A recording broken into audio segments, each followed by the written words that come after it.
I'm gonna lie, we better switch it up. We went from brain to like, we went from politics to fashion, so we gotta go to rap. Why? Why? Why should we cover the politics, the fashion, and not rap? Why? Tell me the good reason. I'm listening.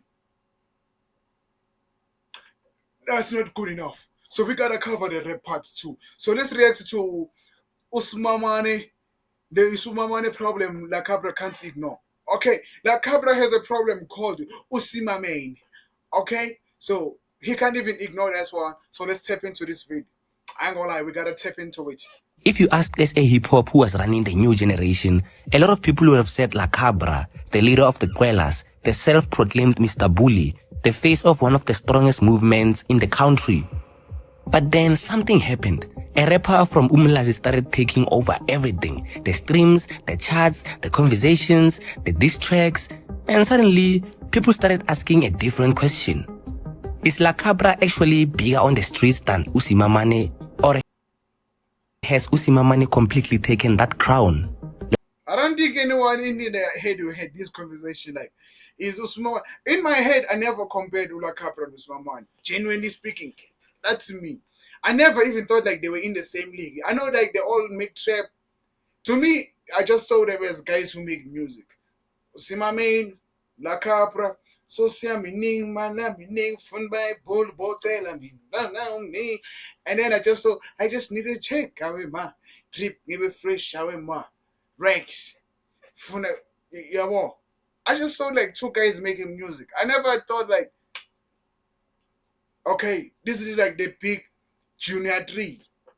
Like this is like one of like the big three in SA trap right now. It's my main La Cabra, and we need another one. There's another one missing, so it's the big two right now. I never had that conversation in my head. I don't think I would ever have it. I just listen to music to like listen to music. I don't like compare people. Let's talk. I don't care about Ukumapeshe going internationally. Isn't there Ganja? I used to care about things like that before, like wanting to go international, about making music that's gonna touch South Africa. I don't care anymore. Now I'm making music for South Africa. I'm focused on South Africa. Whoever wants to fuck with us has to come to us. Yes. South Africa. Now, before anybody gets angry in the comments, this isn't really a story about who's the better rapper. It's about influence, respect, and who actually moves the culture right now. Because if you're being honest, La Cabra and Usimamane represents two completely different versions of success. That's why I never compared them. I'm also surprised like there's a comparison between La Cabra, probably La Madrid. Probably Ile Raz. I don't think it's even dressable, the things they have. Ile Raz. I never like compared Usmami's no La Cabra. I've never thought like they even like in the same. To me, Usmami's is like the big league, like STC, Blake, Lucas Reps, because it's very, very mainstream. And then La Cabra is the underdog who has motion. It's like STC versus Aries, you see. Like I never compare them, but if I can compare them, I'll be like that. Swamizi, STC type of motion. La Cabra, Aries type of motion. But he's still like building his cards. He has like motion, and niggas would really mess with his style and now replicate his style, and some even trying to talk with him. So he has enough motion to sustain himself. And then Smamizi has enough like lappers, glazers to sustain his like motion, okay? That's like the conversation I have in my head. One built a movement and the other became a movement. La Cabra's rise wasn't normal. He didn't blow up alone. He came up through the Dwellers, a collective that built one of the strongest cult fan bases in South African hip-hop. And for a while, it felt like they were everywhere. Every timeline, every underground conversation, every new wave discussion, people weren't just fans. They were part of the movement. And that's where the phrase "quelling it" started becoming a thing, Ansar. And La Cabra sat right at the center of it. Meanwhile, Usimamane's rise looked completely different. He wasn't building a collective, he was building himself. Coming out of Umlazi, he slowly transformed from a promising rapper into one of the biggest artists in South Africa. And once Check exploded, everything changed. Suddenly, this wasn't just another street rapper. This was a commercial monster. Triple platinum records, millions of streams, packed venues, and eventually, international attention. That's where the debate really started. Because fans began asking what matters more, a loyal movement or actual mainstream dominance. Supporters of La Cabra argued that numbers don't tell the whole story. They believe street influence can't be measured by Spotify streams. And honestly, they do have a point. Because some artists have huge numbers but zero cultural impact. Meanwhile, La Cabra built something deeper. A community, a brotherhood, a movement that feels bigger than music, bro. But then, I have one question. If the movement was that powerful, why didn't Mr. Bully dominate the charts? And that's where things get a little bit uncomfortable. Because when La Cabra finally stepped out with a major solo moment, many people expected him to completely take over. The hype was there, the anticipation was there, the features were there, the big ones. But the commercial explosion never really happened. You know, he got Nasty C, he got Aries on his tape, you know. Naturally, you would think that's supposed to push numbers. Like that's an instant hit. That's an instant, you know, the easy way to the mainstream, right? Brother Cooper only had Jay Katana and maybe a couple of features that maybe I'm missing. I do not know, but I know it was mostly Brother Cooper on that tape. Understand, he did not have those guys, and he went number one easy within a day. I think even less than 24 hours. Dude, I do not know how many hours, but Brother Cooper did it. Bro, I think in this generation right now, you needed to collab more with your peers other than the OGs. Listen to me, I'm about to cook. Give me preacher right now. Like, in these days right now, in the current SA trap rap, you just need to collab with whoever you're coming up with. Okay, you don't need like a feature with Nasty C. It doesn't amaze us anymore because it's like, oh yeah, it's Nasty C. Oh, a cosign with like Nasty C cosigns you. It's like, oh yeah, cosign from Nasty C. Whatever. But if Nash collaborates with Jay Katana / Brother Cooper, it's like, whoa. I never thought Jay could fit into the sound of Nash. I never thought Nash could fit into like Brother Cooper. What the hell? Yeah, like you see. These niggas already have glazes, and their glazes are still like fresh and like can pump any sort of music, alright? And then now, if you go to like Nasty C has like OGs and has like grandpas listening to them, like niggas who are outdated and know they like their music type. They are specific with like their music type. And then they will bash this underground scene. So now if you still an underground dog, and you're going for like mainstream and you put in areas, you put in Nasty C, you're just like going for a crowd you don't even want. You see, like the crowd of Orlando doesn't even match your certain crowd or the crowd that listens to you. So what do you think? Yo, Nengomon and Nasty C, did it deliver though? No. And the Nasty C fans are coming to hear if like you are better than Nasty C or Nasty C still buried you, and then they leave. Then it's charm. But if you had like collaborated with like someone who's still like coming up just like you, boy, you get your plaques, you get your streams, you get your charts, you get everything because it's like he's still coming up like you. They still wanna see more from him. And then you're also like coming up, they still wanna see more from you. So now it's like two guys they still wanna see more of. Now you're combining like two different crowds, but making these crowds the same thing. Peep it, dog. I should be like a music manager or something. I swear I would make like an industry plan from get go. This is showing us that you do not need an Aries, you don't need a Nasty C no more. The game has changed. And immediately, people started comparing him to Usimamane. Because while La Cabra was trying to prove himself as a solo star, Usimamane was already operating like one. Then the beef happened. And everything became personal, bro. Suddenly, it wasn't just fans debating. The artists themselves were talking. La Cabra questioned Usimamane and Usimamane questioned La Cabra.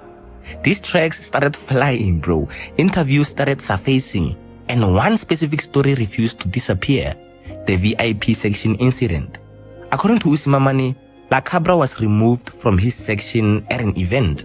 Whether people believe the story or not, the damage was already done, bro. Because for somebody carrying the Mr. Bully image, that's not exactly the headline you want following you around.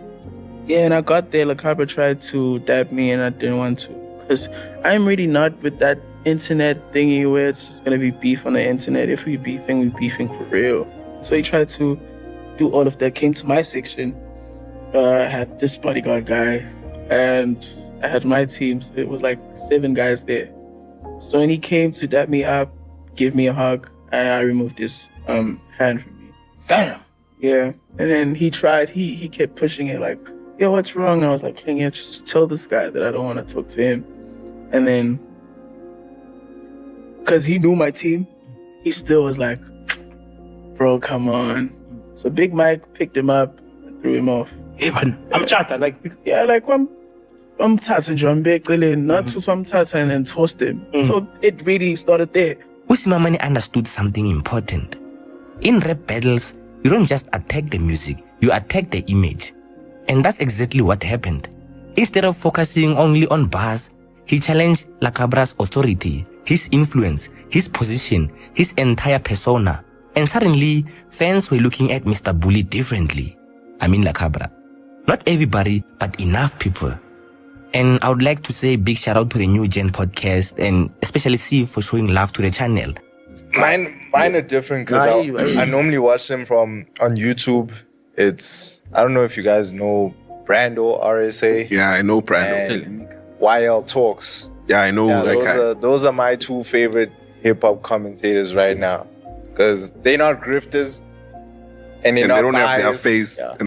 Okay, let's go back to the video.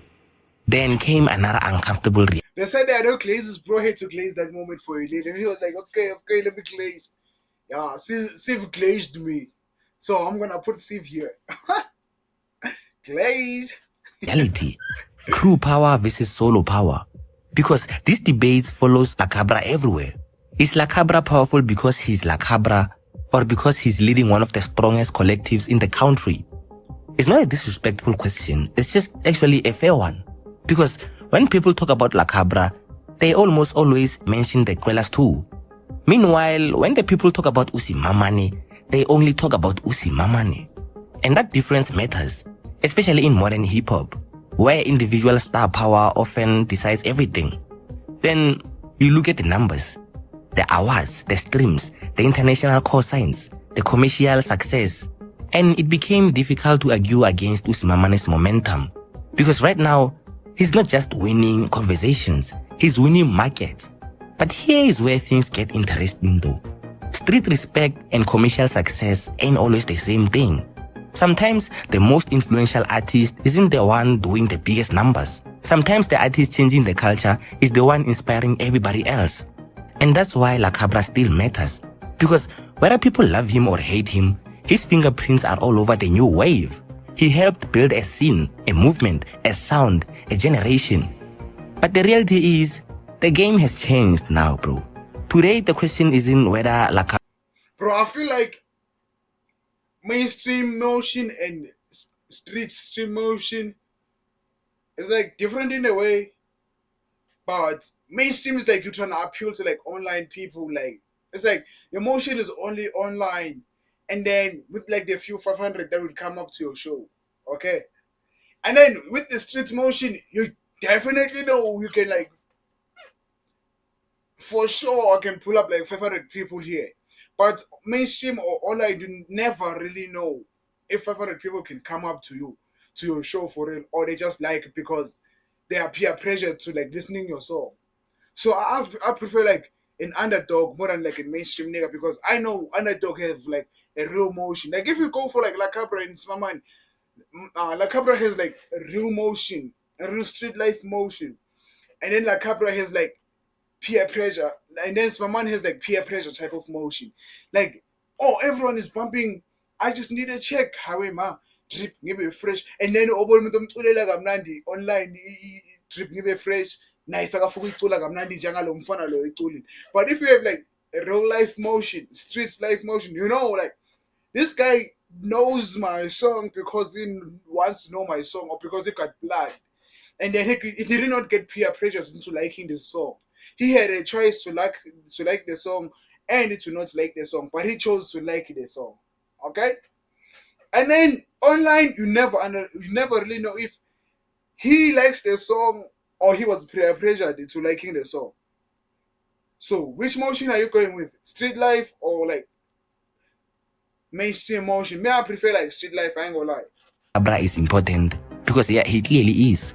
The question is whether his influence is still bigger than Usimamane's.